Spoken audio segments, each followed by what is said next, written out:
கர்த்தராகிய இயேசு கிறிஸ்து நாமத்திலே உங்கள் யாவரையும் வாழ்த்துகிறோம், வரவேற்கிறோம். எத்தனை பேர் தேவனுடைய வார்த்தையை கேட்க ரெடியாக இருக்கீங்க? ஆமென்.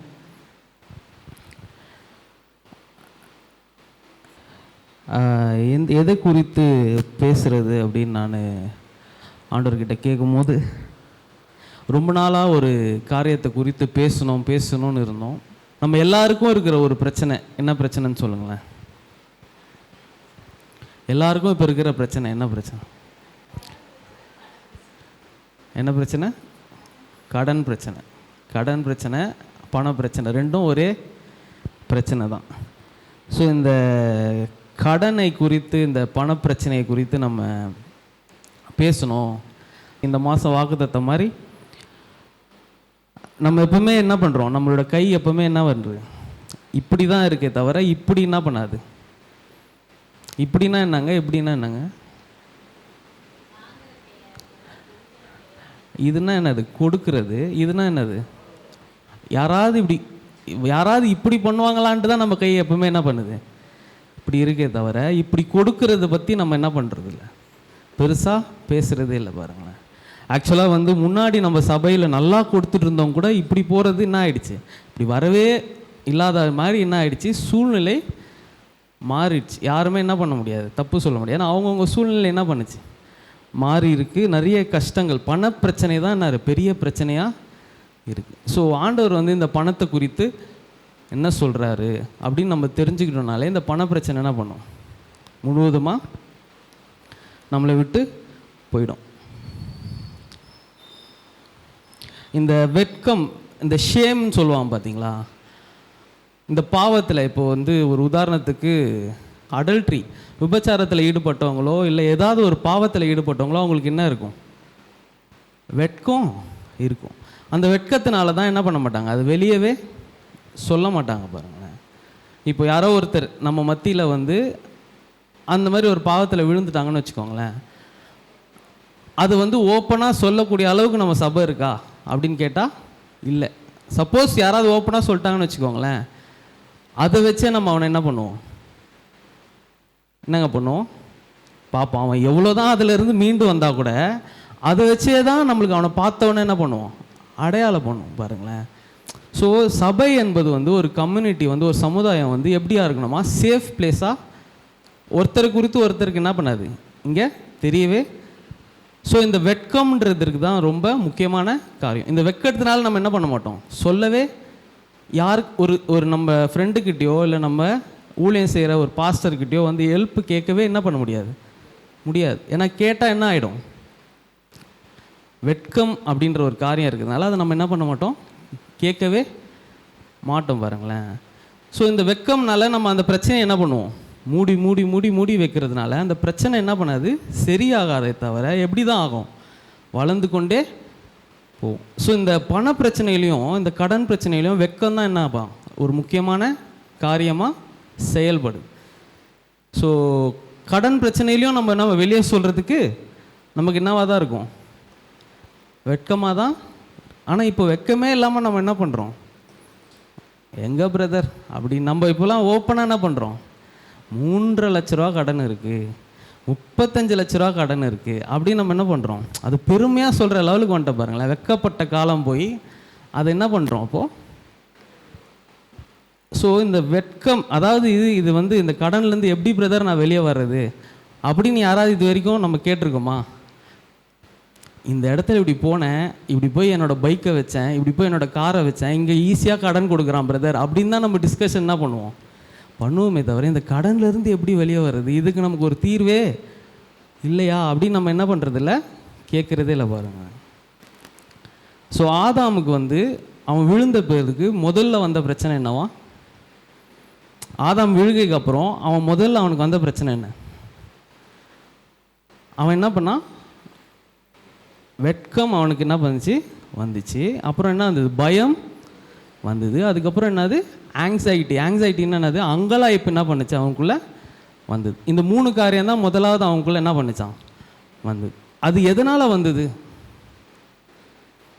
இந்த 3 காரியம் எதனால் அங்கே வந்தது, இல்லை மெயின் காரியத்தை சொல்லுங்களேன், எதனால் வந்தது, இப்போ ஜீவன் தெரிந்து கொள்ளணும், இன்னொன்று என்ன தெரிந்து கொள்ளணும்? ஸோ எதை தெரிந்து கொண்டதுனால இது வந்தது? மரணத்தை தெரிந்து கொண்டதுனால இந்த பயம், வெட்கம், அங்கலாய்ப்பு அவனுக்குள்ளே என்ன பண்ணுச்சு? வந்தது. அடுத்த முதல் காரியம் அவனுக்குள்ளே வந்தது என்ன தெரியுங்களா? பொருளாதார பிரச்சனை. அவன் கார்டனில் இருக்கிற வரைக்கும் அவனுக்கு என்ன இருந்தது? எல்லாமே இருந்தது. அவன் எப்போ வெளில போனானோ அவனே சொந்தமாக உழைச்சாதான் அவனுக்கு என்னது? சாப்பாடு. அவனுக்கு வந்த முதல் பிரச்சனை என்ன? பொருளாதார கடன் பிரச்சனை தான் ஆதாமுக்கு வந்த முதல். சரி, ஸோ இப்போ நீங்கள் இப்படி கனெக்ட் பண்ணி பார்க்கணும். நம்ம கடன் பிரச்சனை எப்போவுமே நம்ம என்ன பண்ணுறோம்? நம்ம வாழ்க்கையில் செய்த, இப்போ என் குழந்தைக்கு ஃபீஸ் கட்டணும், எனக்கு திடீர்னு என்னோடய சொந்தக்காரங்களுக்கு ஒரு கல்யாணம் வந்துச்சு, அவங்களுக்கு சீர் செய்யணும், இப்படி தான் நம்ம கடன் பிரச்சனைகள் வருதான்னு நினச்சிட்ருக்கோம் பாருங்களேன். ஆனால் கடன் பிரச்சனை டைரெக்டாக எது கூட கனெக்ட் ஆகிருக்கான்? மரணத்தின் ஆவி கூட. எது கூட கனெக்ட் ஆகிருக்காங்க? மரணத்தின் ஆவி. மரணத்தின் ஆவி வந்த உடனே ஃபஸ்ட்டு வந்த காரியம் எது? பொருளாதார பிரச்சனை. ஸோ ஆதாம் வெளியே வந்தோடனே அவனுக்கு இருந்த பிரச்சனையே என்ன? பொருளாதார பிரச்சனை.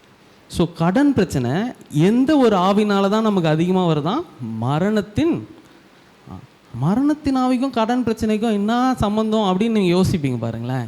அந்த அளவுக்கு தான் நம்ம அதை என்ன பண்ணுறோம்? புரிந்து மரணத்தின் ஆவி தான் உங்களுக்கு கடன் பிரச்சனையை என்ன பண்ணுதான் கொண்டு.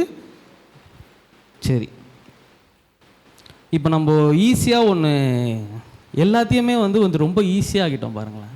இப்போ மழை வந்துச்சுன்னு வச்சுக்கோங்களேன், எத்தனை பேருக்கு சளி பிடிக்கும்? இப்போலாம் வெயில் அடித்தாலே சளி பிடிக்குது பிரதர் அப்படின்றீங்களா?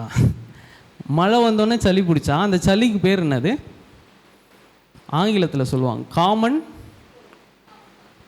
என்ன கோல்டாங்க? Common cold. மழை வந்தாலே சளி வரும் பிரதர், அதை போய் நீங்கள் பெரிய பிரச்சனையாக பேசுங்க எப்படி? ஸோ ஆதாமுக்கு சளி வந்தது எதனால தான் வந்தது சொல்லுங்களேங்க? மரணத்தின் ஆவினால தான். எது வந்தது?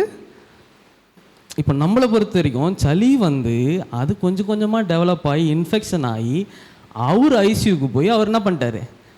செத்து போயிட்டாரு. ஸோ மரணத்துக்கு முன்னாடி எது தான் வந்தது? சளி தான் வந்ததுன்னு நம்ம நினைக்கிறோம் பார்த்தீங்களா? அதுதான் நம்மளோட புரிதலும் நம்மளோட அறிதலும். ஆனால் சளி முதல்ல வரலையா? எது தான் முதல்ல வந்துச்சான் ஆதாமுக்கு? மரணத்தின் ஆவி வந்த பேருக்கு தான். அதனால தான் சளி வந்ததே தவிர சளினால் என்ன வரல. ஸோ நம்ம டீல் பண்ண வேண்டியது எது தான்? மரணத்தின் ஆவி. ஸோ இப்போ சளி பாருங்களேன், சாதாரண சளி தான் பிரதர், அதுக்கு பேர் என்ன ஆக்கிட்டாங்க? காமன்.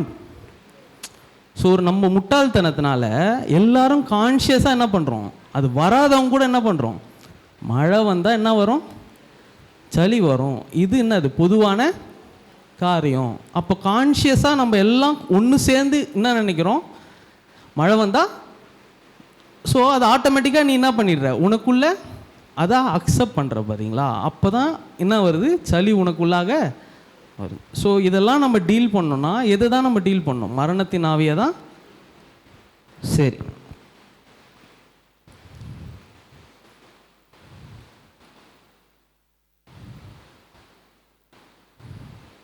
உசைன் போல்ட் எத்தனை பேருக்கு தெரியும்? நான் ஆல்ரெடி இந்த எக்ஸாம்பிள் சொல்லியிருக்கேன். உசைன் போல்ட் எத்தனை பேருக்கு தெரியும்? உசைன் போல்ட்னா அவர் யார்? எப்படி தமிழில் எப்படி சொல்கிறது? ஒரு ஸ்ப்ரிண்டர், அத்லெட் அப்படின்னு சொல்லுவாங்க. அத்லெட்னா ஓட்டப்பந்தயத்தில் ஓடுற ஒரு வீரர். அவர் வந்து பார்த்திங்கன்னா ஒரு 2008 அந்த 4 வரைக்கும் ஏதோ ஒரு இடத்துல என்ன பண்ணார்? ஏதோ ஒரு வருஷத்தில் ஒரு ரெக்கார்டு என்ன பண்ணார். அதுக்கு முன்னாடி 1970 காலகட்டத்தில் அது வரைக்கும் ஹையஸ்ட்டாக இந்த 100 மீட்டர்னு சொல்லுவாங்க. எத்தனை மீட்ரு? 100 மீட்ரு ஓடுற ரேஸில் எத்தனை செகண்ட்ஸில் தான் இது வரைக்கும் முடிச்சிருக்காங்களாம்? 14 செகண்ட்ஸில் தான் என்ன பண்ணியிருக்காங்க இது வரைக்கும் மேக்ஸிமம். இதுக்கு கம்மியாக யாராவது ஓடினாங்கன்னா அவங்களுக்கு கண்டிப்பாக என்ன வரும்? ஹார்ட் அட்டாக் வரும்னு சொல்லி டாக்டர்ஸ்லாம் என்ன பண்ணாங்க? தெளிவாக இதுக்கு மேலே இந்த ரெக்கார்டை என்ன பண்ண முடியாது, யாராலும் முறியடிக்கவே முடியாதுன்னு சொன்னார் பாருங்களேன். அது வரைக்கும் டாக்டர்ஸ் அதை என்ன பண்ணாங்க? கன்ஃபார்ம் பண்ணி அது நிஜமாகவே என்ன பண்ணிட்டாங்க. ஸோ யாருமே இந்த ஓட்டப்பந்தய வீரர்கள் யாருமே அதுக்கு முன்னாடி என்ன பண்ணல, போக ட்ரை பண்ணவே. ஏன்னா ஒரு காரியத்தை என்ன பண்ணிட்டாங்க, ஒரு பிம்பத்தை. ஆனால் உசேன் போல்ட்டுன்றவர் வந்து எத்தனாவதுல 13வது 13 செகண்ட்ஸில் என்ன பண்ணாராம், அந்த 100 மீட்டரை ஓடி முடிச்சாராம் பாருங்களேன். அவர் அது அந்த ரெக்கார்டை முறியடிக்கிற வரைக்கும் யாரும் அது என்ன பண்ணல, ட்ரை கூட. ஆனால் என்னைக்கு அவர் முறியடித்தாரோ அதுலேருந்து ஒரே வருஷத்தில் 20 பேர்கிட்ட என்ன பண்ணிட்டாங்களாம், அதே ரெக்கார்டை திரும்பி என்ன பண்ணாங்களாம், பிரேக் பண்ணிகிட்டே இருந்தாங்களாம் பாருங்களேன். ஸோ ஒருத்தர் ஒரு காரியத்தை செட் பண்ணிட்டோன்னே அதை நம்ம என்ன பண்ணுறோம், அவரால் முடிஞ்சதுன்னா நம்மளால என்ன பண்ண முடியுது அப்படின்னு சொல்லிட்டு ஒருத்தர் பண்ண காரியத்தை நம்மளால் என்ன பண்ண முடியுது, பண்ணாதான் அதுக்கப்புறம். ஸோ நம்ம எல்லாம் சேர்ந்து இதெல்லாம் வந்து காமன், இதெல்லாம் என்னது ஃபேக்ட்டு, இதெல்லாம் என்னது ரியாலிட்டி. ஒரு மனுஷன் எப்படிங்க கடன் வாங்காமல் இந்த உலகத்தில் வாழ்கிறது. நம்ம ஆளுங்க சூப்பராக எக்ஸாம்பிள் சொல்லுவாங்க பாருங்களேன். அம்பானி கடன் வாங்கலையா, யார் கடன் வாங்கலையா, ஓ அம்பானி போயிட்டியாப்பா நீ. இவன் பொருளாதார ஆசீர்வாதத்தில் அம்பானியை கனெக்ட் பண்ணவே மாட்டான் பாருங்க. ஆனால் கடன் வாங்குறதுல யாரை கனெக்ட் பண்ணுறான், அம்பானிக்கு போயிடுவார். சாதாரண இங்கே பக்கத்து தெருவில் இருக்கிறவர் அவங்களாம் கிடையாது. யார்? ஸோ நம்ம எதில் தான் கனெக்ட் பண்ணிக்கிறோம், அம்பானி கூட கடன் வாங்குறதுல தான் கனெக்ட் பண்ணிக்கிறோமே தவிர. ஆனால் இப்போ பாருங்களேன், நார்மலாக ஒருத்தர்கிட்ட போய் பேசுங்க, அம்பானியை பற்றி பேசி பாருங்களேன். அவங்களுக்கு எடுத்த உடனே அம்பானியை பற்றி 4 வார்த்தை நல்லதாக சொல்லுவான்னு நினைக்கிறீங்களா? என்ன சொல்லுவான், அவன் ஒரு திருடம்பா. எந்த அம்பானி விட்டுருங்களேன், எந்த பணக்காரர் எடுத்தாலும் பணம் இருக்கிறவனே யார், கெட்டவன். சும்மா இவ்வளோ காசு வந்துடுமா, அவன் என்ன பண்ணியிருப்பான், கண்டிப்பாக ஏதாவது கோல்மால் பண்ணாமல். எத்தனை பேர் இந்த மாதிரி சொல்லியிருக்கீங்க, தூக்கலாமா வேணாம்? இது வந்து பாவர்ட்டி மைண்ட் செட். என்ன மைண்ட் செட்னா, தரித்திர மனப்பான்மை. தரித்திர மனப்பான்மை இருக்கிறவங்கிட்ட போய் பேசி பாருங்களேன். பணம் இருக்கிறவங்களாம் என்ன பண்ணுவான், நேர்மையாக இருந்தால் என்ன மாதிரி தான் பிரதர் இருப்பான், நேர்மையாக இருந்தால் என்ன மாதிரி தான் இருப்பான். ஸோ இவரை எது கூட கனெக்ட் பண்ணிக்கிறாரு, நேர்மையாக இருந்தால் என்ன மாதிரி தான் இருக்க முடியும், திருடனாக தான் நம்ம என்ன பண்ணியிருக்கலாம், சம்பாதிச்சிருக்கலாம். இதுக்கு தான் தரித்திர மனப்பான்மை என்ற பேர் பாருங்களேன். மோஸ்ட்டாக இந்த பெந்தகோஸ்தே சபையில் வளர்ந்தவங்க எல்லாருக்குமே நம்மளுக்கு இந்த மனப்பான்மை கண்டிப்பாக. நேர்மையாக இருக்கிறவன் எப்படி தான் இருப்பான், ஒரு வெள்ளை சட்டை போட்டுட்டு கிழிஞ்ச செருப்பு போட்டுட்டு இருக்கவன் தான் யார், நல்லவன். அதுவே ஒருத்தன் ஆடி காரில் போயிட்டானா அவன் யார், கார் எடுத்து என்ன பண்ணு ஏழைங்களுக்கு கொடுப்பா அப்படின்னு நம்ம என்ன பண்ணுவோம், பேசிகிட்டு இருப்போம் பாருங்களேன். ஸோ என்றைக்கு நீங்கள் பணத்தை விரும்பாத வரைக்கும் பணம் உங்ககிட்ட என்ன பண்ணாதான் வரவே. தரித்திர மனப்பான்மையில் இருக்கிற வரைக்கும் கடன் வாங்கிட்டே தான் நீங்கள் என்ன பண்ணுவீங்க, கடைசி வரைக்கும் இருப்பீங்க. சரி, ஒரு வசனத்தை வாசிப்போம். நீதிமொழிகள் 22:1 வாசிங்களேன்.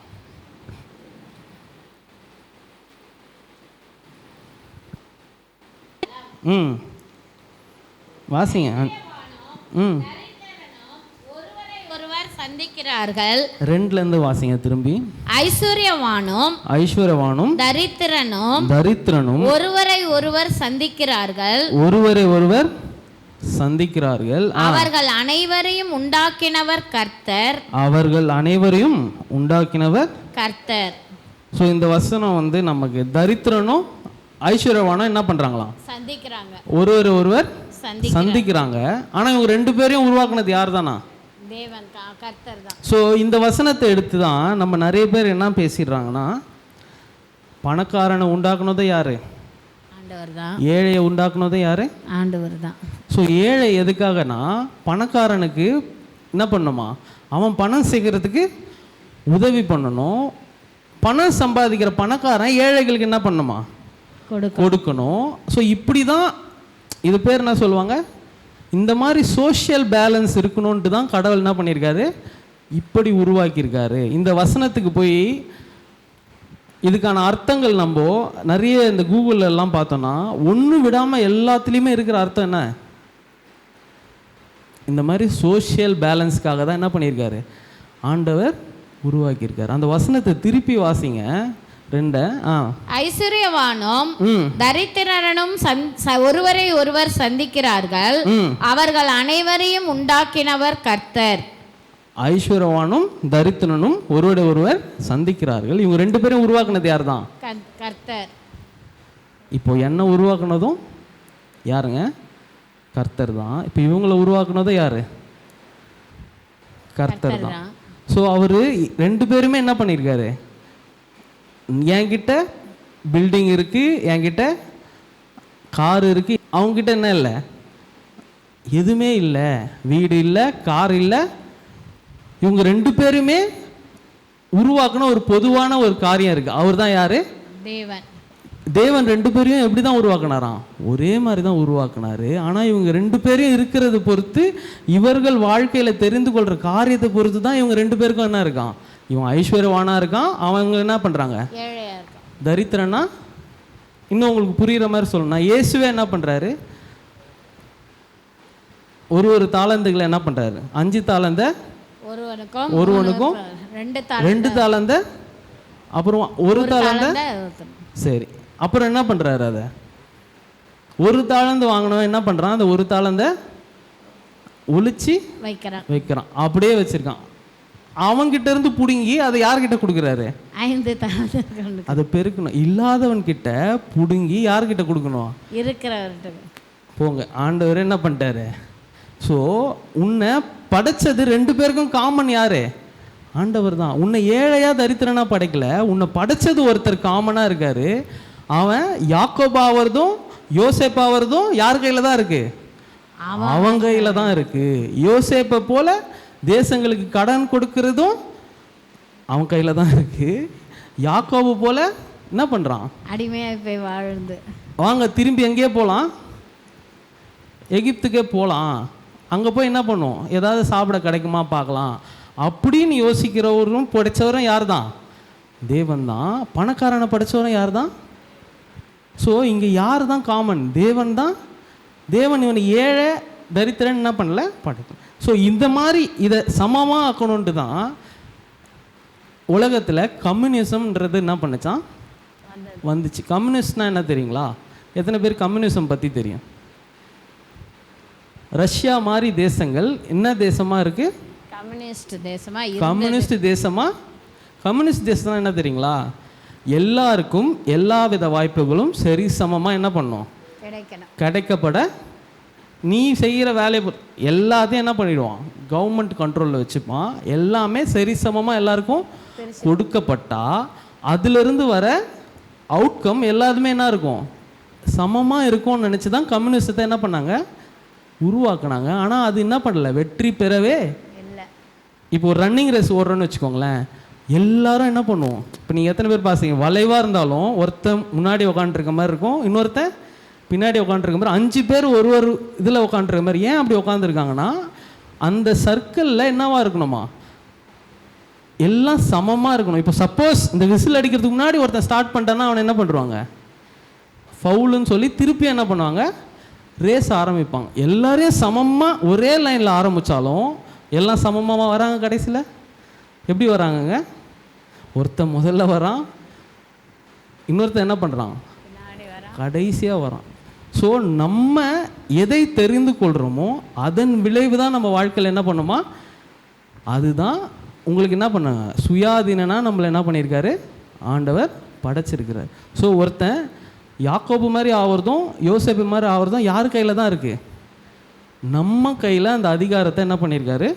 கொடுத்துருக்கிறார். நீ பொருளாதாரத்தை, நீ செல்வத்தை விரும்பாத வரைக்கும் செல்வம் உங்ககிட்ட என்ன பண்ணாது? வராது. நம்ம செல்வத்தை விரும்பலை அப்படின்னு சொல்லிட்டு எங்கே தான் போய் நிற்கிறோம்? வட்டிக்காரன் வாசலில் தான். எங்கெல்லாம் வட்டி எவ்வளோலாம் கொடுப்பான்.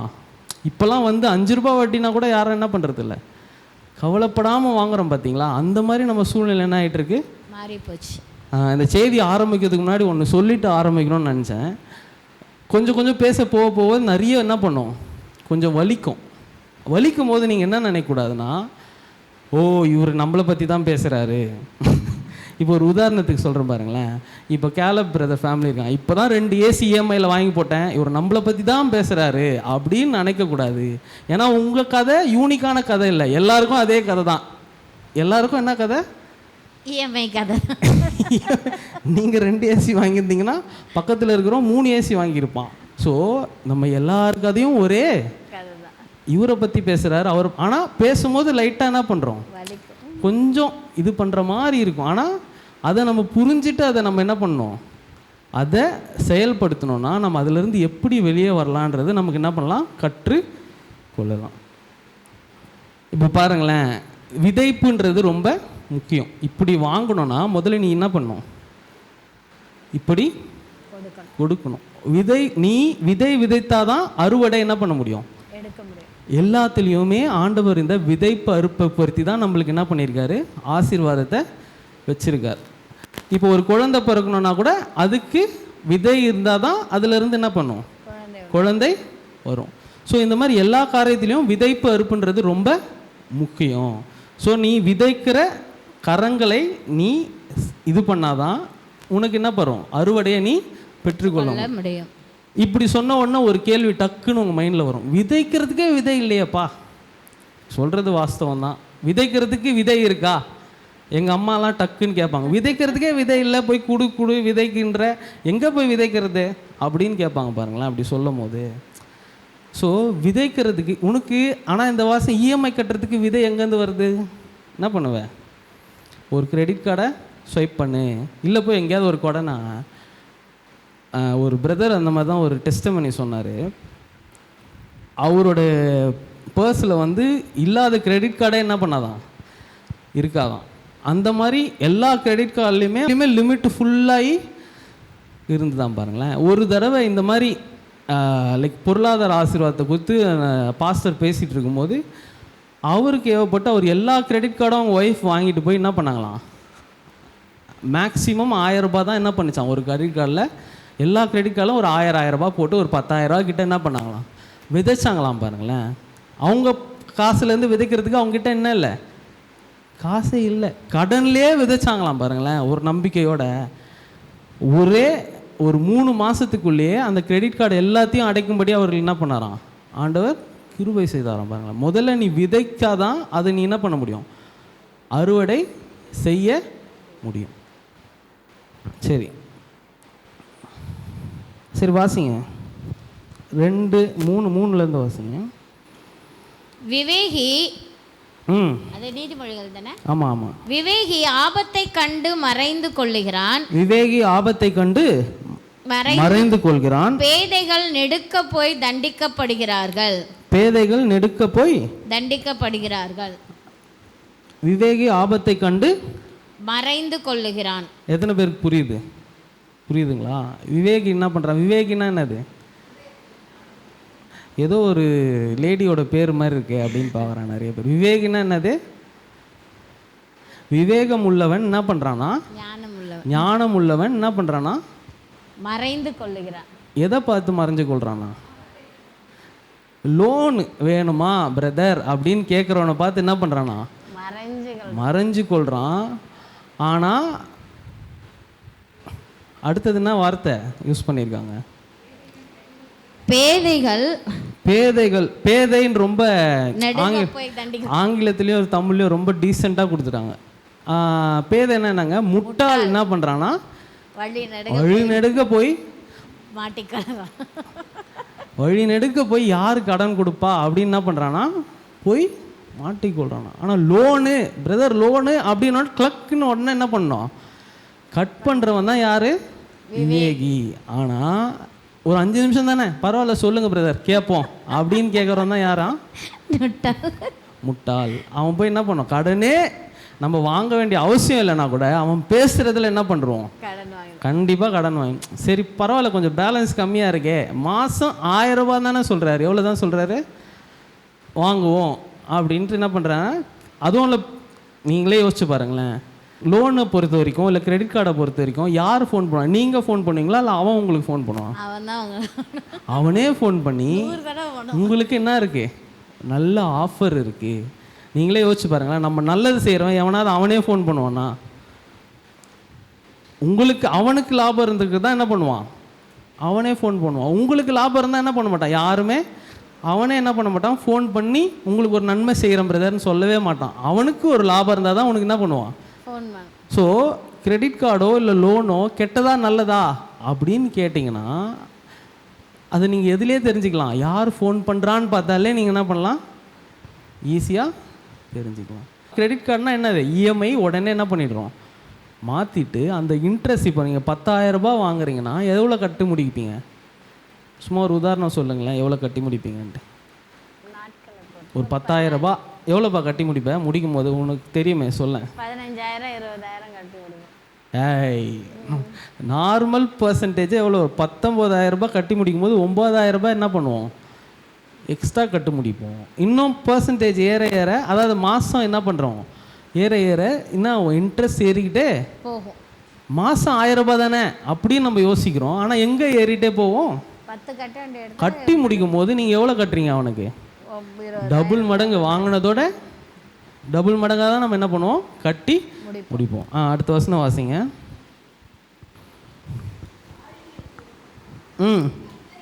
தாழ்மைக்கும் கர்த்தருக்கு பயப்படுதலும் வரும் பலன் ஐஸ்வர்யமும் மகிமையும் ஜீவனுமாம். தாழ்மைக்கும் கர்த்தருக்கு பயப்படுதலுக்கும் வரும் பலன்.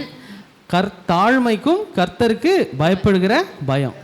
தாழ்மைனா என்ன சொல்லுங்களேன், தாழ்மைனா என்ன, நம்மளை பொறுத்த வரைக்கும் யார் இப்படி இருக்காங்களோ, இல்லை யார் சேர்லேயே உட்கார மாட்டாங்களோ, இல்லை யார் அப்படியே தர மட்டும் தாழ்த்து உழுந்துடுறாங்களோ, இதுதான் நம்மளை பொறுத்த வரைக்கும். ஆனால் இங்கே சொல்கிற தாழ்மை என்ன தெரியுங்களா, சொல்கிற இன்ஸ்ட்ரக்ஷன்ஸை என்ன பண்ணுவாங்களாம், கேட்டு நடக்கிறது தான் என்னது தாழ்மை. இப்போ சபையில் உங்களுக்கு சொல்லப்படுகிற தேவனுடைய வார்த்தையிலிருந்து சொல்லப்படுகிற அறிகுறிகளை கேட்டு அதை எடுத்து நம்ம வாழ்க்கையில் செயல்படுத்துறது பேர் தான் என்னது, தாழ்மை. இப்போ நம்ம எவ்வளோ சொல்கிறோம், ஆனால் அது ஏன் நம்ம செயல்படுத்த மாட்டோம் தெரியுங்களா, நம்மக்கிட்ட என்ன இல்லை, தாழ்மை இல்லை. நீங்கள் நினைக்கிற மாதிரி தாழ்மைனா பிரதர் நீங்கள் உட்காருங்க பிரதர் அப்படின்னு சொல்கிறது தாழ்மை கிடையாது. அப்படி சொல்கிறவனுக்கெல்லாம் மனசில் பெருமை தான் இருக்குமே தவிர தாழ்மை என்ன பண்ணாது, இருக்காது. உட்காரவே மாட்டான், ஐயோ உங்களை பார்த்தா அப்படியே காலிலே விழுந்துடுற மாதிரி பண்ணுவான். ஆனால் அவனெல்லாம் பாருங்கள், அவனுக்கெல்லாம் என்ன தான் இருக்கும், பெருமை தான் இருக்கும். ஆனால் வேதாகமம் இங்கே சொல்கிற தாழ்மை அறிவுரைகளை கேட்டு அதை நம்ம என்ன பண்ணுவோம், அதுவும் கர்த்தருக்கு பயப்படுகிற பயம். முதலாவது என்ன சொன்னேன், விவேகி என்ன பண்ணுவான், மறைந்து பேதையோ வழிநடுங்க போய் என்ன பண்ணுவான், மாட்டிக்கொள்ளும். இப்படி மாட்டாமல் இருக்கணும்னா அதுக்கு 2 காரியம் தான், கர்த்தருக்கு பயப்படுகிற பயமும் தேவனுடைய வார்த்தை சொல்லுகிற அறிவுரைகளை கேட்டு அதை நம்ம என்ன பண்ணோம், தாழ்மையோடு அபியாசப்படுத்தினாதான் இந்த காரியத்திலிருந்து நம்ம என்ன பண்ண முடியும், தப்பிக்க முடியும். அடுத்த வசனம் வாசிங்க. மாறுபாடு உள்ளவனுடைய வழியிலே முள்களும் கன்னிகளும் உண்டு, தன் ஆத்துமாவை காக்கிறவன் அவைகளுக்கு தூரமாய் விலகி போவான். அடுத்தது, பிள்ளையானவன் நடக்க வேண்டிய வழியிலே அவனை நடத்து, அவன் முதிர் வயதிலும் அதை விடாது இருப்பான். இந்த வசனம் எங்கேயோ பார்த்த மாதிரி இருக்கே அப்படின்ட்டு எல்லாம் யோசிக்கிறான். எல்லா பெற்றோர்களுக்கும் பிடித்த வசனம் பாருங்க. எத்தனை பேர் கேட்டிருக்கீங்க, பிள்ளையானவனை நடக்க வேண்டிய வழியில நடத்து. ஆனா இது எந்த கான்டெக்ட்ல சொல்றாங்க, பிள்ளையானவனே சின்ன வயசுல இருந்தே கடன் வாங்கக்கூடாது தம்பி, நீ எப்படியே தான் இருக்கணும், செழித்து வாழ வேணும் அப்படின்னு சொல்றது. இப்ப என்ன சொல்ல வராங்க, அடுத்த வசனம் வாசிங்களேன் தெரியும். அடுத்த, ஐஸ்வர்யவான் தரித்திரனை ஆளுகிறான். ஐஸ்வர்யவான் என்ன வாழ்றானா, தரித்திரனை ஆளுகிறான். கடன் வாங்கினவனுக்கு, கடன் வாங்கினவன் கடன் கொடுத்தவனுக்கு அடிமை. கடன் வாங்கினவன் கடன் கொடுத்தவனுக்கு அடிமை. நம்மளுக்கு வேற மாதிரி தானே அப்படின்னு நிறைய பேர் யோசிக்கிறாங்க. இப்போல்லாம் சபை கடன் கொடுத்தவங்க தான் யாருக்கு, வாங்கினவனுக்கு அடிமை மாதிரி தான் நிறைய சபையில் என்ன பண்ணுது இருக்கு பாருங்களேன். ஒரு இடத்துல நீங்கள் கை நீட்டி காசு வாங்கிட்டீங்கன்னா அவங்களுக்கு நீங்கள் யாராக தான் இருப்பீங்க, அடிமையாக தான், வேற வழியே. ஸோ பிள்ளையானவனை எதை சொல்லி வளர்க்கணுமா, ஐஸ்வர்யவான் தரித்திரனை ஆளுகிறான், கடன் வாங்கினவன் கடன் கொடுத்தவனுக்கு அடிமை. ஸோ நீ என்ன பண்ணக்கூடாது, வாழ்க்கையில் கடனே என்ன பண்ணக்கூடாது, வாங்கக்கூடாது. நீயோ கடன் கடன் கொடுப்பாய், கடன் வாங்காது இருப்பாய். எப்படி சொல்கிறீங்க பாருங்க வசனம். வாசிங்க அடுத்தது. அநியாயத்தை விதைக்கிறவன் வருத்தத்தை அறுப்பான், அவன் உக்கிரத்தின் மிலாறு ஒளியும். சங்கீதம் 37:21 வாசிங்க. துன்மார்க்கன் கடன் வாங்கி செலுத்தாமற் போகிறான். எல்லாம் எடுத்துட்டீங்களா? சங்கீதம் 37:21. துன்மார்க்கன் கடன் வாங்கி செலுத்தாமல் போகிறான், நீதிமானோ இறங்கி கொடுக்கிறான். துன்மார்க்கன் கடன் வாங்கி செலுத்தாமல் போகிறான். இந்த வசனத்தை நிறைய பேர் எப்படி ஆக்கிட்டாங்கன்னா, நீதிமானோ கடன் வாங்கலாம், ஆனால் என்ன பண்ணினோமா, கடனை கரெக்டாக இறங்கி கொடுக்குறான். அந்த மாதிரி இந்த வசனம் சொல்லப்படவே இல்லை. துன்மார்க்கனும் என்ன பண்ணுறான், கடன் வாங்கி அதை திருப்பியே என்ன பண்ண மாட்டான், கொடுக்கவே மாட்டான். பாரு, நிறைய பேர்கிட்ட இருக்கிற பிரச்சனைனா கடன் வாங்குறதே ஃபஸ்ட்டு என்ன இல்லை பிரச்சனை. அந்த கடன் வாங்கி நிறைய பேர் என்ன பண்ண மாட்டாங்க, திருப்பி கொடுக்கவே மாட்டாங்க. இப்போ கூட தான் ஒரு சம்பவம் நடந்தது, நாகல்கேணிலே நடந்திருக்கு. எத்தனை பேர் கேள்விப்பட்டீங்கன்னு தெரியல. ஒருத்தர் கடனை திருப்பி கேட்டதுனால என்ன பண்ணிட்டாங்க, அவரை வெட்டிட்டாங்க. போன வாரம் தான் நடந்தது. 30,000 ஏதோ கடன் வாங்கியிருக்கான். அந்த கடனை திருப்பி கேட்கும், வாப்பா திருப்பியா கேட்குற, அந்த முனைக்கு வா அப்படின்னு சொல்லி என்ன பண்ணிட்டுக்கிறாங்க, வெட்டிட்டாங்க. அங்கேயே அவர் என்ன பண்ணிட்டாரு. ஸோ துன்மார்க்கன் எப்படி தான் இருப்பான், கடன் வாங்கின கடனை ஃபஸ்ட்டு வாங்கிறதே தப்பு, அதை வாங்கி திருப்பி கொடுக்காதது அதை விட.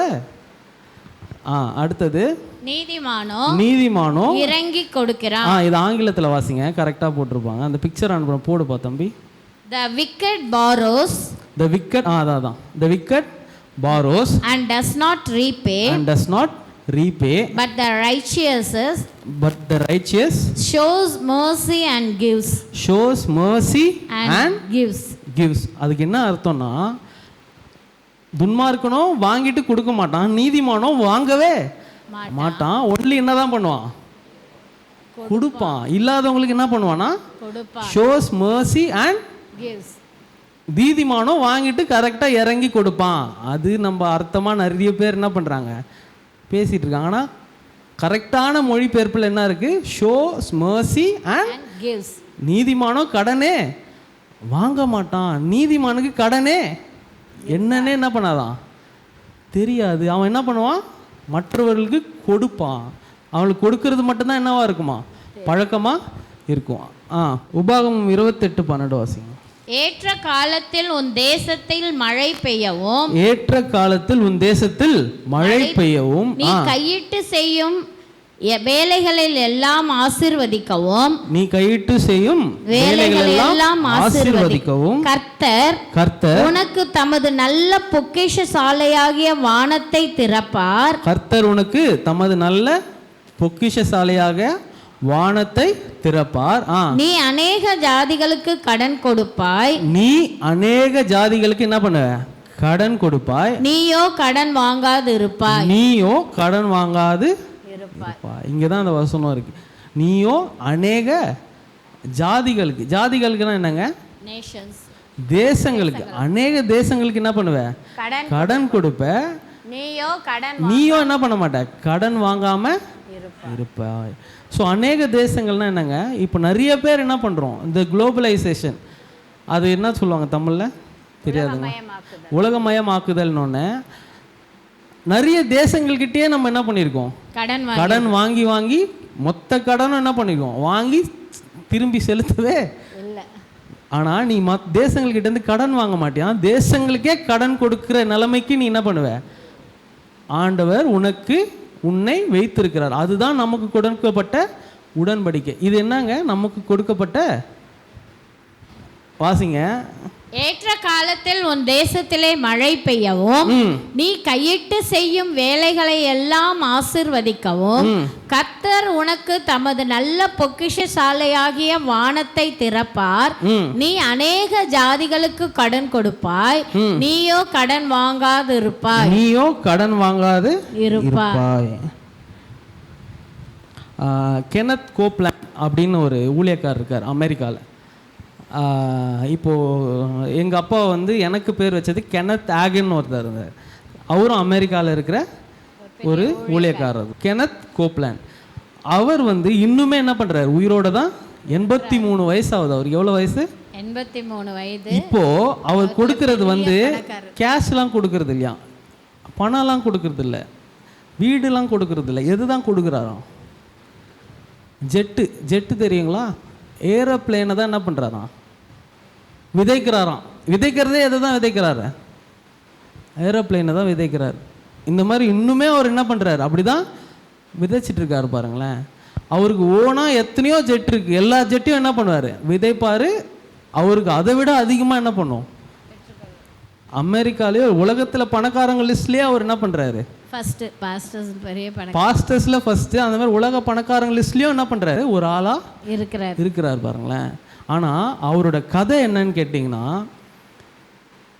இந்த ஹாலோவின் பார்ட்டின்னு ஒன்று நடத்துவாங்க அமெரிக்கா தேசத்துலாம். விதவிதமாக ட்ரெஸ்லாம் என்ன பண்ணுவாங்க போட்டுட்டு ஒருத்தர் கிஃப்ட் பண்ணுற பார்ட்டி. அந்த பார்ட்டியில் கிஃப்ட் பண்ணுற இடத்துலேயே போயிட்டு இவர் என்ன பண்ணுவாராம், கடன் வாங்கி தான் போய் என்ன பண்ணுவாராம், கிஃப்ட் பண்ணுவாராம் பாருங்களேன். அவ்வளோ டேலண்டான, கடன் வாங்குறதுல அவ்வளோ டேலண்டான ஆளாம் பாருங்களேன். கடன் வாங்கி பயங்கரமான கிஃப்டாக கொடுக்கணும்னு என்ன பண்ணுவாராம்.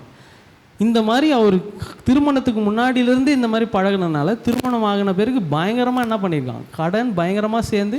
அதே நேரத்தில் அவர் யாராக தான் இருக்கார், ஊழியம் செஞ்சுட்டும் இருக்காராம் பாருங்களேன். ஒரு நாளில் ஏதோ ஒரு மீட்டிங்கில் உட்காந்து கேட்கும் போது, ஏதோ ஒரு மீட்டிங்கில் யாரோ பேசிகிட்டு இருக்கும்போது இவர் கீழே உட்காந்து கேட்டுட்டு இருக்கும்போது இவருக்கு ஒரு வசனம் ஆண்டவர் வந்து காமிச்சாராம்.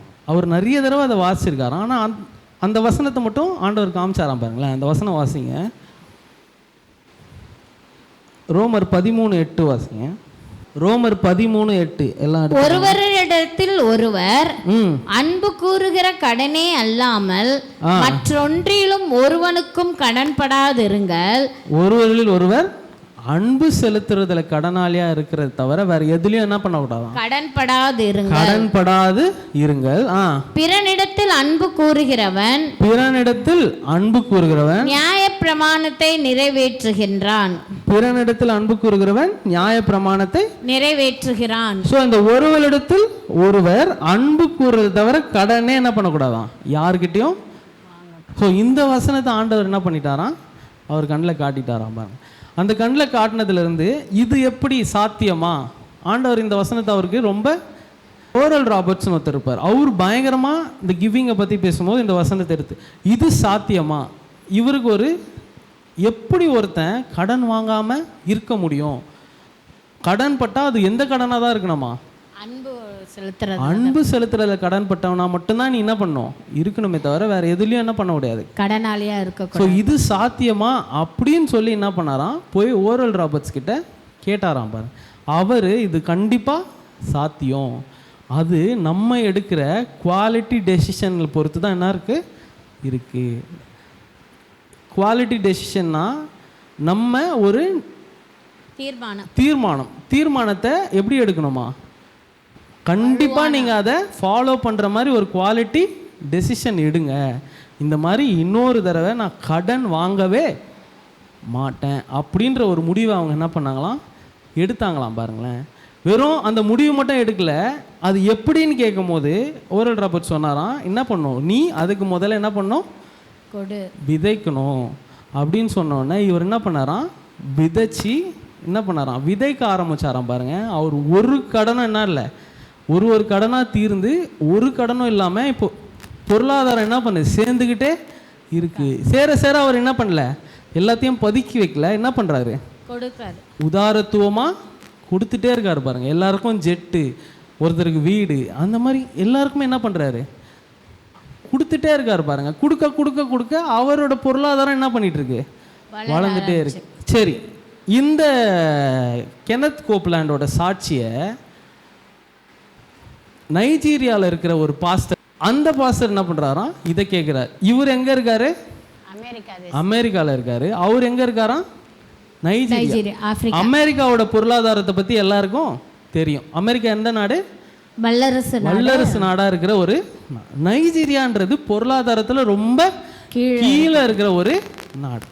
ஸோ இவர் என்ன பண்ணுறாராம், இவரோட சாட்சியை கேட்டு இது சாத்தியம் அப்படின்னு அவருக்கு தெரிஞ்சோன்னா அவரும் என்ன பண்ணுறாருன்னா அவங்க ஒய்ஃப் கிட்ட 2 பேரும் சேர்ந்து ஒரு தீர்மானத்தை என்ன பண்ணுறாங்களாம், எடுத்து ஒரு 3 நாள் என்ன பண்ணுறாங்களாம், ஃபாஸ்டிங் பண்ணுறாங்க. ஃபாஸ்டிங் பண்ணி எதுக்காக? ஆண்டவர் ஏதோ நமக்கு செய்ய வைக்கணும் அதுக்காக ஃபாஸ்டிங் இல்லை, அவர்கள் இந்த தீர்மானத்தை எடுக்கிறதுக்காக ஒரு ஃபாஸ்டிங் என்ன பண்ணுறாங்க பாருங்க. அந்த 3 நாள் ஜெபித்து ஃபாஸ்டிங் பண்ணி இந்த தீர்மானத்தை எடுத்து இனிமே நான் கடன் வாங்கவே மாட்டேன், செத்தாலும் சாவனே தவிர கடன் வாங்க. அவங்க முடிவு எடுத்தது எப்படி குவாலிட்டி டிசிஷனாக ஆகுதுன்னா, எனக்கு நான் சாப்பாடு இல்லாமல் அன்றைக்கி நான் செத்தாலும் சாவனே தவிர கடன் வாங்க மாட்டேன் அப்படின்னு ஒரு தீர்மானத்தை எடுத்து அவங்க முடிவு பண்ணி அந்த காரியத்தை கொடுக்க ஆரம்பித்தாங்களாம் பாருங்கள். கொடுக்க ஆரம்பிக்கும் போது இவருக்கு எப்படி ஆசீர்வாதம், பொருளாதார ஆசீர்வாதம் பெருகின மாதிரி இவருக்கும் பெருகி இவர் கிட்டத்தட்ட ஒரு நகரத்தையே என்ன பண்ணிட்டாராம், வாங்கிட்டாராம். நகரத்தையே என்ன பண்ணிட்டாராம், விலைக்கு வாங்கி ஒரு நகரத்தையே என்ன பண்ணியிருக்காராம், கட்டி அமைச்சிருக்காராம் பாரு. அதை திறக்கிறதுக்கு ஓப்பன் பண்ணுறதுக்கு யாரை கூப்பிட்றாராம், கெனத் கோப்லாண்டை கூப்பிட்டு அந்த நைஜீரியா தேசத்தில் அவர் என்ன பண்ணுறாராம், கெனத் கோப்லாண்டு இறங்கி சுற்றி பார்த்து அவரே என்ன பண்ணிட்டாராம், மிரண்டாராம். நான் அமெரிக்காவில் இருக்கேன், நைஜீரியாவில் இருந்த நீ கடன் இல்லாமல் இவ்வளோத்தையும் வாங்கினியா அப்படின்னு கேட்டாராம் பாருங்களேன். இதெல்லாம் நான் ஒரு ஏதோ உங்களை ஒரு தூண்டு வைக்கிறதுக்காக சொல்கிற கதை இல்லை, நிஜமாக நடந்த சாட்சி.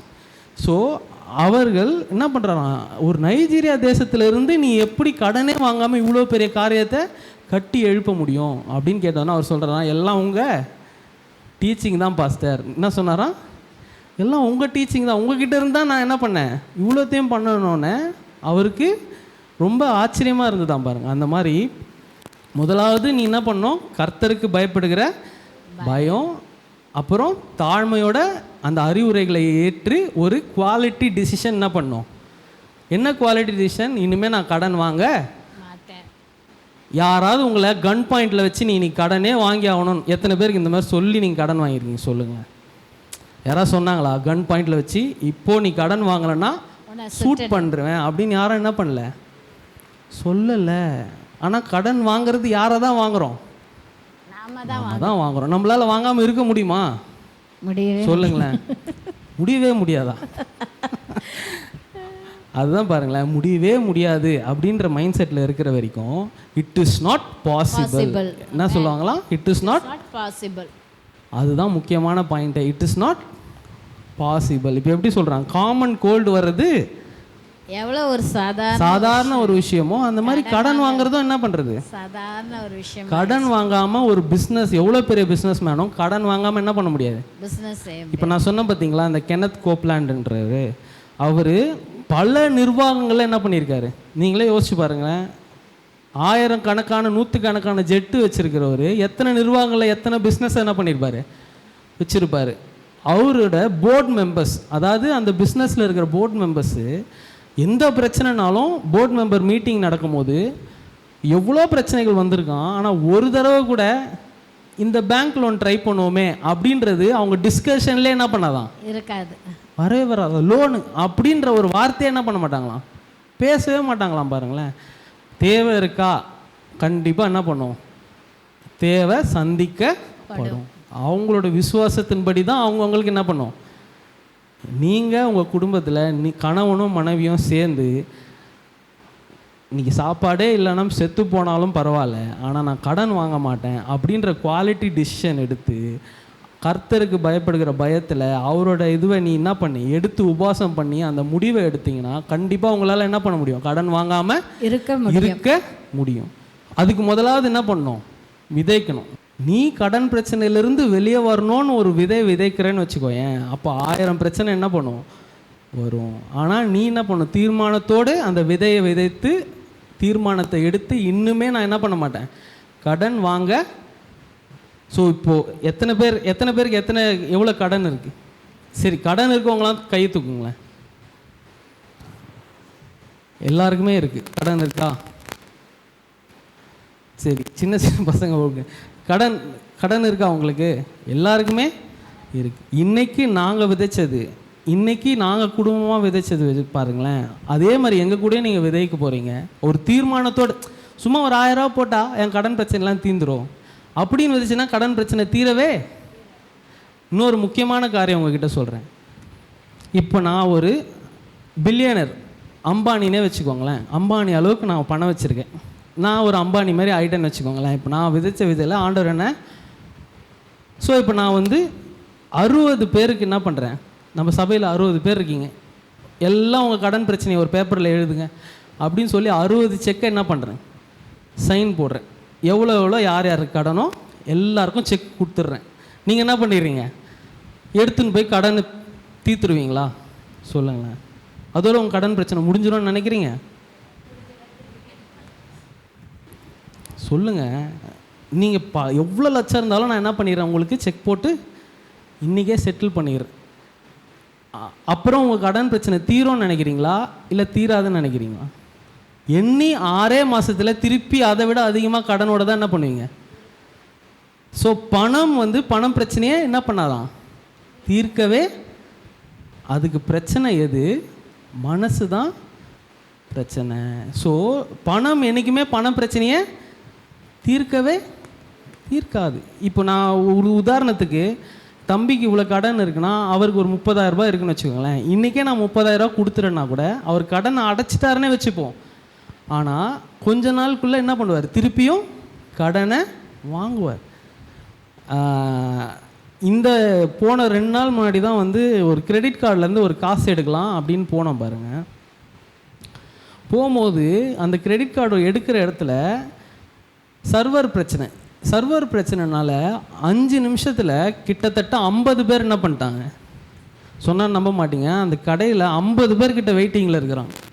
ஒருத்தனும் எவ்வளோ எடுக்கிறான்னு கேட்டிங்கன்னா 3.5 லட்சம் 1.5 லட்சம். பார்க்குறதுக்கு ஆள் சாதாரணமாக தான் இருக்க, பயங்கரமான ஆளாக இருக்கேப்பா அப்படின்னு 3.5 லட்சம் என்ன பண்ணுறான் கார்டில். 1 லட்சம் 1.5 லட்சம் இது மாதிரி தான் அமௌண்ட் எல்லாமே.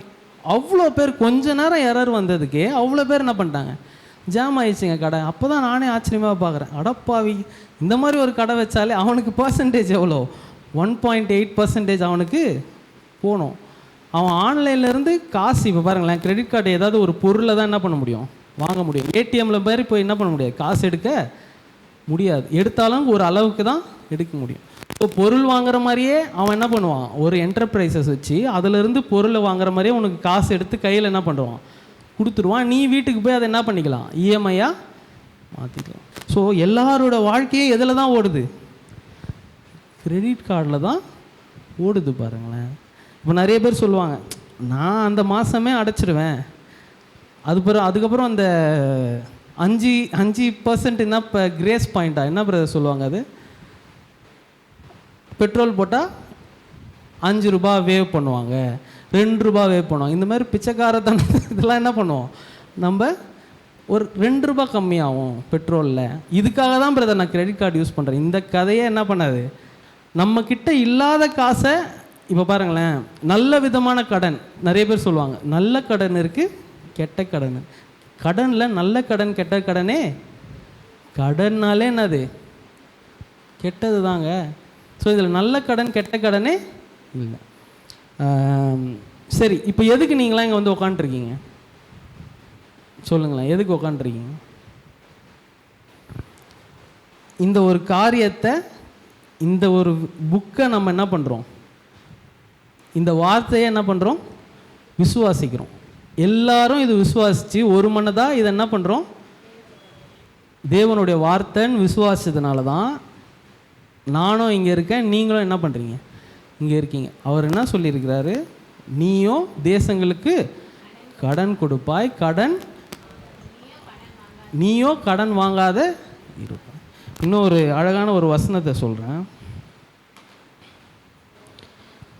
நீதிமொழிகள் 6:1 வாசிங்க. இப்போ அந்த இங்கிலீஷில் போடுங்களாப்பா, நீ தமிழில் வாசிங்க ஃபஸ்ட்டு. என் மகனே, நீதிமொழிகள் 6:1. என் மகனே, நீ உன் சிநேகிதனுக்காக பிணைப்பட்டு அந்நியனுக்கு கையெடுத்து கொடுத்தாயானால் நீ உன் வாய்மொழிகளால் சிக்குண்டாய், உன் வாயின் வார்த்தைகளால் பிடிப்பட்டாய். இதுக்கு முன்னாடி 1 இருக்கும் பாருங்கப்பா, அது போடுங்க. கொஞ்சம். My son, my son. if you co-sign a loan for an acquaintance. இப்போ நிறைய இப்போ ஆங்கிலம் தெரியாதவங்களுக்கு கூட இந்த வசனம் புரியும் பாருங்களேன். My son. If you uh co-sign a loan co-sign a loan for an acquaintance for an acquaintance and guarantee his debt, and guarantee his debt, you will be sorry you will be sorry that you ever did it. you will be sorry for that you ever Did did it. it. co-sign a loan அப்படின்னா என்ன தெரியுங்களா? யாருக்காவது கடன் வாங்குறதுக்கு நீ கையெழுத்து போட்டு guarantee கையெழுத்து போட்டினா நீ அதை விட எதுக்கும் வருத்தப்பட மாட்ட அப்படின்னு வேதாகமே என்ன பண்ணுது? அவ்வளோ வருத்தத்திலும் உண்டு. எப்போ வேதாகமோ நீ இதுக்கு மேலே வருத்தப்பட மாட்ட, அது செஞ்சதுனால அவ்வளோ வருத்தப்படுவேன்னு சொன்னால் அது நீ என்ன பண்ணணும்? ரொம்ப யோசிக்கணும். எப்போ? ஃப்ரெண்டுக்கு, தம்பிக்கு, இல்லை ஒன்று விட்ட மாமாவுக்கு அப்படின்னு போய் கேரண்டி சைன் போட்டிருந்தீன்னா நீ அதை விட ரிக்ரெட் பண்ணுறது எதுவுமே இருக்காது. அடுத்த வசனம் வாசிங்க.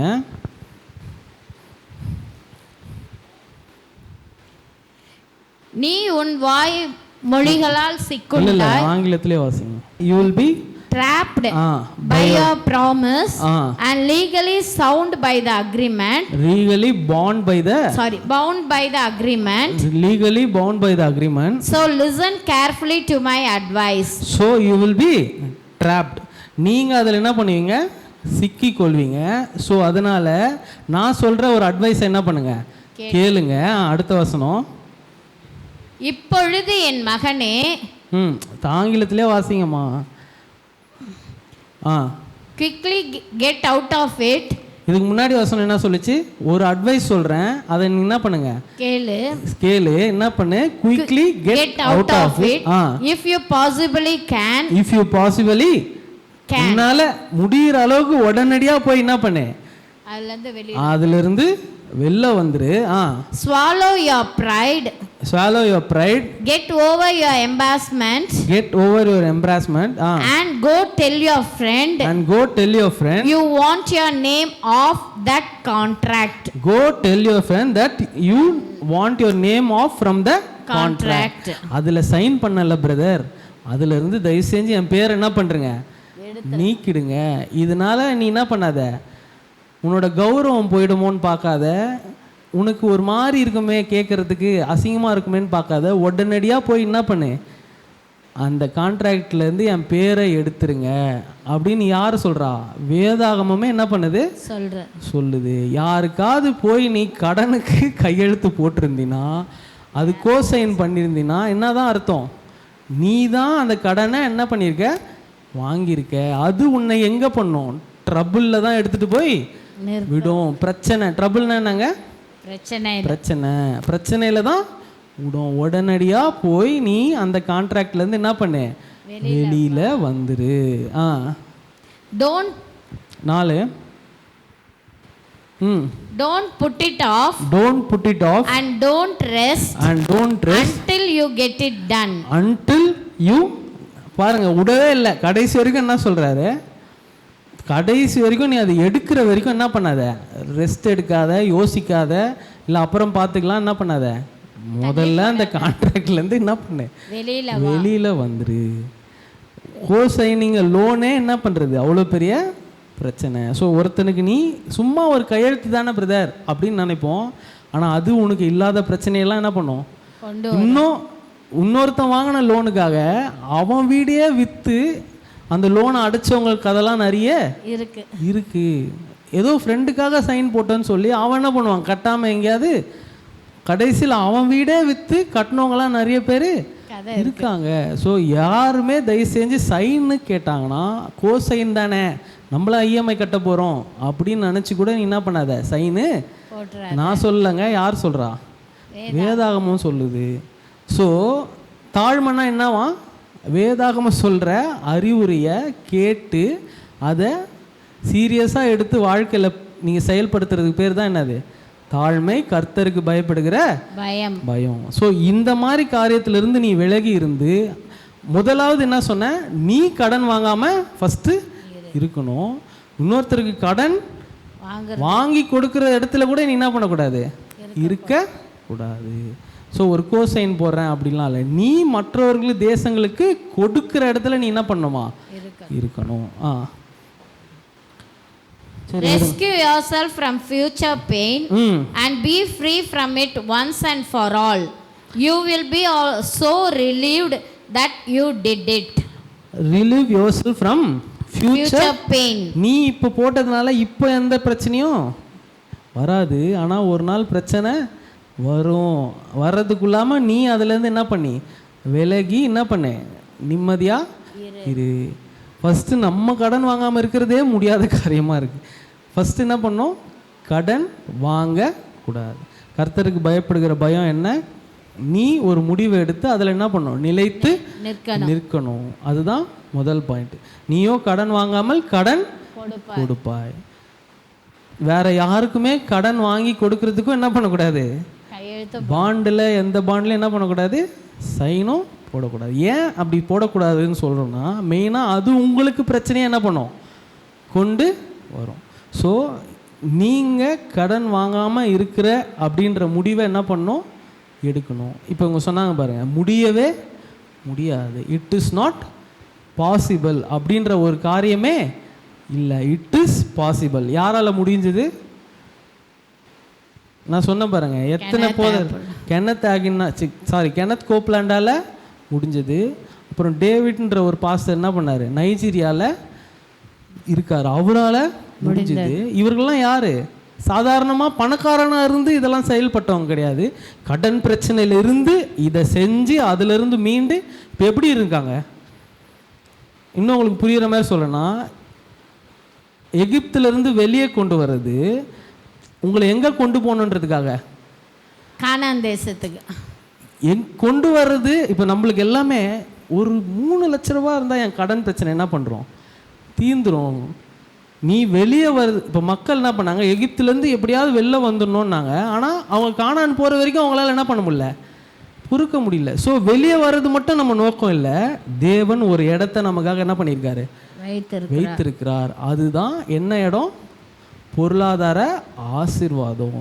நீயோ தேசங்களுக்கு கடன் கொடுப்பாய், கடன் வாங்காமல் இருப்பாய். இந்த இடத்துக்கு கடன்ல இருந்து வெளில வர்றது பிரச்சனை இல்லை. திரும்பி கடன் வாங்காத இடத்துக்கு நீ என்ன பண்ணும்? கானானுக்கு உன்னை கொண்டு போய் விடுவார். அந்த இடத்துக்கு வர்றது தான் நம்மளோட எய்மா இருக்கணுமே தவிர, கடன்ல இருந்து வெளில வந்தா நீ 6 மாசத்துல திருப்பி என்ன பண்ற?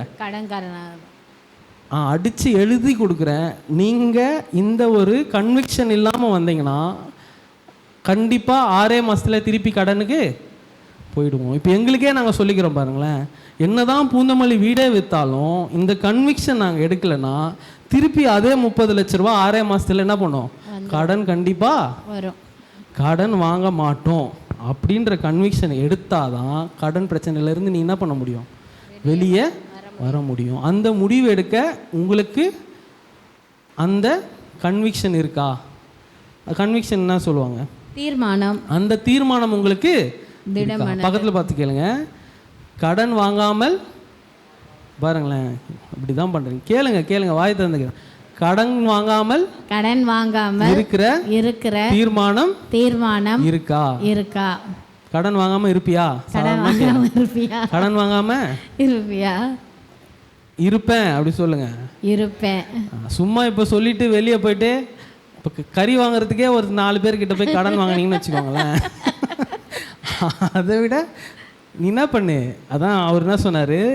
அவர் சொன்ன மாதிரி, நான் சாப்பிடாம தண்ணியே இல்லாமல் செத்து போனாலே சாவனே தவிர கடன் வாங்க மாட்டேன்னு முடிவு எடுத்துப்பாரு. உனக்கு தேவை, உன்னை தேடி என்ன பண்ணும்? உன்னை செத்து போகிற அளவுக்கு. இப்போ இன்னொரு கெனத் கோப்லாண்ட் சொன்னார் அழகா, நான் ஒவ்வொரு தடவையும் கை நீட்டும் போது நீ என்ன சொல்ல வரையான்?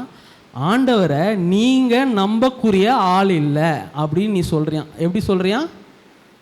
நீங்கள் நம்பக்குரிய நம்பிக்கைக்குரிய ஆள் இல்லை. நம்ம ஒவ்வொரு தடவையும் இப்படி கை நீட்டும் போது தேவனை நம்ம என்ன சொல்கிறோமா? நீங்கள் நம்பிக்கைக்குரியவர் அல்ல. நீ இங்கே நம்பிக்கைக்குரியவரேன்னு பாடலாமா இருக்கும் சர்ச்சில் பயங்கரமாக. ஆனால் நீ போய் ஒரு தடவை கை நீட்டும் போது நீ என்ன சொல்கிற?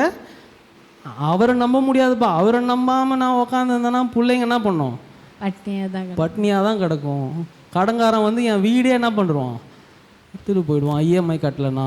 இப்படி நீ இருந்தேன்னு வச்சுக்கோயேன், கடைசி வரைக்கும் நீ அப்படியே தான். என்ன கன்விக்ஷன் வேணும்? அவரோட அறிவுரைகளை நான் எடுத்து இதை நான் செயல்படுத்த போகிறேன்ட்டு ஒரு விதையை எடுத்து நீங்கள் என்ன பண்ணுங்கள், விதைங்க. விதை என்ன பண்ணுங்க, விதைச்சிரு. அதுக்கப்புறம் நீ பலனை அனுபவிப்ப. இந்த கன்விக்ஷன் இல்லாமல் இப்போ சொல்லிட்டாரு ஒரு 50 ரூபா எடுத்து போட்டு பார்ப்போம் அப்படின்ற மைண்ட் செட்டில் போட்டிங்கன்னா கடைசி வரைக்கும் நீ என்ன பண்ண மாட்டேன், இன்னுமே கடன் வாங்க மாட்டேன் அப்படின்ற ஒரு கன்விக்ஷனோடு நீங்கள் இது பண்ணிங்கன்னா கண்டிப்பாக உங்களால் இருக்க முடியும். கண்டிப்பாக அதுக்கான பலனை நம்ம என்ன பண்ணுவோம், பார்ப்போம். கூடிய சீக்கிரம் எவ்வளோ செய்திகள் இதெல்லாம் கேட்டிருந்தோம், அந்த கன்விக்ஷன் நமக்கு என்ன பண்ணல, குவாலிட்டி டிசிஷன். நேற்று வரைக்கும் கடன் வாங்கல, எப்படி வாங்கலாம் தான் என்ன பண்ணோம் யோசிச்சுட்டு இருந்தோம். இன்னைக்கு ஒரு குவாலிட்டி டிசிஷன் நம்ம எல்லாரும் சேர்ந்து என்ன பண்ண போகிறோம், எடுக்க போகிறோம். என்ன குவாலிட்டி டிசிஷன்? கடன் வாங்க மாட்டோம். எதுவாக இருந்தாலும் என்ன பண்ணுவோம், இருக்கிறத வச்சு ஆண்டவர் நமக்கு கொடுப்பாரு அப்படின்ற காரியத்தில் கன்விக்ஷனோடு இருந்தால் கடன் பிரச்சனை கண்டிப்பாக என்ன பண்ணும், வராது. இது கன்விக்ஷனோடு செய்கிறவங்க என்ன பண்ணுங்க, கூடிய சீக்கிரம் அதை சாட்சியாக என்ன பண்ண போகிறீங்க, வந்து சொல்ல போகிறீங்க. எல்லாரும் அப்படியே எழுந்துன்னு இருப்போம். இந்த நல்ல விதமாக இப்போது கடன் வாங்க. இப்போ பாருங்களேன், இப்போ தம்பி வந்து யாரோ ஒருத்தருக்கு சொன்னார் கார் வாங்கணும். இப்போ நல்ல விதமாக கடன் வாங்குறதுக்கு ஒரு வழி இருக்குது. என்னென்னா, இப்போ 15 லட்ச ரூபா காரை வாங்குறீங்கன்னு வச்சுக்கோங்களேன். 15 லட்ச ரூபா உங்கள் கையில் என்ன பண்ணணும், இருக்கணும். அந்த 15 லட்ச ரூபா எடுத்துகிட்டு போயிட்டு நல்ல திரும்பி வருமானம் வர மாதிரி ஒரு இன்வெஸ்ட்மெண்ட்டில் என்ன பண்ணணுமா, போடணும். போட்டுட்டு அந்த இஎம்ஐ வருது பார்த்தீங்களா, அந்த அளவுக்கு அந்த வருமானம் என்ன பண்ணணும், அந்த 15 லட்சத்தில் உங்களுக்கு வந்துச்சுன்னா, ஸோ நீங்கள் அந்த வருதை எடுத்து என்ன பண்ணலாம், இஎம்ஐ கட்டிட்டு அந்த இஎம்ஐ என்ன பண்ணலாம், இதிலேருந்து வந்துக்கிட்டே இருக்கும்போது இப்போ 5 வருஷம் காருக்கு போகிறாங்கன்னு வச்சுக்கோங்களேன் இஎம்ஐ. நீங்கள் அந்த 15 லட்ச ரூபா இன்வெஸ்ட் பண்ணதுலேருந்து வர அமௌண்ட் எடுத்து இஎம்ஐ என்ன பண்ண போகிறீங்க, கட்ட போகிறீங்க. ஸோ 5 வருஷம் முடிஞ்ச பேருக்கு அந்த 15 லட்ச ரூபாவும் உங்ககிட்ட இருக்கும், காரம் உங்ககிட்ட என்ன பண்ணும், இருக்கும். இது நல்ல இன்வெஸ்ட்மெண்ட் சொல்கிற நிறைய ஐடியாஸ் என்னது இப்படி தான் இருக்குது. ஒரு சின்ன விஷயம்னா கூட பாருங்களேன், ஒரு ஏசி வாங்குகிறோம் ஒரு 40,000 ரூபா. இந்த 40,000 ரூபா உங்கள் கையில் இருக்கும் போது நீங்கள் என்ன பண்ணணும், அதை வாங்கணுமே தவிர இந்த கிரெடிட் கார்டில் இருக்கிற காசுலாம் நம்ம கையில் இருக்கிற காசே, அது கடன் கொடுக்குறான். கிரெடிட்னோடனே அந்த பேலன்ஸ் பார்த்தோன்னே இது நம்ம காசு போல அப்படின்னு நம்ம நிறைய என்ன பண்ணிடுறோம், வாங்கிடும். அப்படி இல்லை, நல்ல கடனா எப்படி இருக்கணும், அந்த காசு நம்ம கைட்ட இருந்தால் தான் அதை நம்ம என்ன பண்ண முடியும், வாங்க. இதில் முக்கியமான ஒரு பாயிண்ட் மறந்துட்டேன், நீங்கள் யார் கூட சேர்றீங்கன்றது ரொம்ப முக்கியமாக. யார் கூட சேர்றீங்கன்றது முக்கியமாக. சும்மா போய் ஒரு டீ சாப்பிட்டு வரலாம் அப்படின்னு சொல்லும் போது அவன் என்ன சொல்லுவான், 10 ரூபா அசால்ட்டாக தராங்க. எவ்வளோ, 1 ரூபா வட்டிக்கு. வாங்கிக்கப்பா சூப்பராக இருக்கும் அப்படின்னு ஒருத்தர் சொன்னான்னு வச்சுக்கோங்களேன். வாங்காத உனக்கும் என்ன பண்ணும், ஆசை. யாருக்கிட்ட சேர்றோன்றதை பொறுத்து தான் நீ எந்த அளவுக்கு வளர்றன்றது இருக்குது. ஸோ சேர்றது நட்பை கூட நீ என்ன பண்ணணும், பார்த்து தான் சேரணும். பணக்காரனோட சேரணும் அப்படின்னு சொல்ல வரல. கடனை இந்த கன்விக்ஷனோட நீ இருந்தினா எப்பேற்பட்டவங்ககிட்ட சேர்ந்தா கூட உன்னை என்ன பண்ண முடியாது, மாற்ற முடியாது. ஆனால் அந்த கன்விக்ஷன் இல்லாதப்போ என்ன பண்ணுவேன், கடன் வாங்கிட்டே இருப்ப பாருங்க. ஸோ யாருக்கிட்ட சேர்றது ரொம்ப முக்கியம். நல்ல விதத்தில் கடன் வாங்கினா கூட அந்த காசை கையில் வச்சுட்டு அந்த பொருளை வாங்குறது தான் நல்ல ஒரு விஷயம். ஸோ இதெல்லாம் நாங்கள் கற்றுக்கும் போது அதை உங்களுக்கு என்ன பண்ணுறோம், சொல்லித்தரோம். இனிமேல் நம்ம எந்த பொருள் வாங்கினாலும் அந்த காசு வச்சுட்டு தான் என்ன பண்ண முடியும், அந்த பொருளை வாங்கணுமே தவிர கடனில் எந்த பொருளும் என்ன பண்ணக்கூடாது, வாங்கக்கூடாது.